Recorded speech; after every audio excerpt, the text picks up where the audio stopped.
Sa ngayon po ay wala tayong binabantayan anumang banta ng sama ng panahon sa loob at labas po ng ating area of responsibility. Hanging habagat ang umiihip sa kanluran ng ating bansa habang mayroon pa rin po intertropical convergence zone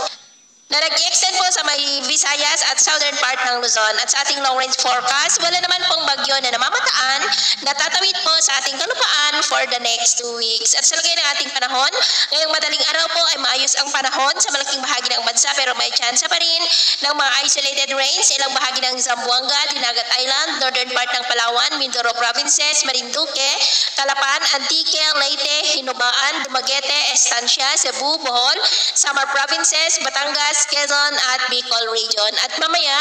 ay sisikat naman po ang araw sa malaking bahagi ng bansa pero may chance pa rin ng cloudy skies with isolated rains sa ilang bahagi po ng Mimaropa, Bicol Region, ilang bahagi ng Visayas, lalo na po sa may eastern section, ganoon din po sa may Sulu Archipelago at ilang bahagi po ng Zamboanga. At mamayang hapon, mas maraming lugar ulit ang makakaranas ng mas maulap na kalangitan with isolated rain, lalo na po sa malaking bahagi ng Visayas, ilang bahagi ng Mindanao, southern Luzon at western section ng northern at central Luzon. Kaya kung lalabas po tayo sa ating matahanan, ugalin lamang po natin lagi ang magdala ng kahit na anong panangga natin sa init ng araw at proteksyon na rin po sa mga biglaang buhos ng ulan. At sa atin naman pong mga baybayin, wala na po tayong nakataas na namang gale warning signals pero may pag-ingat lamang po kung papalaot tayo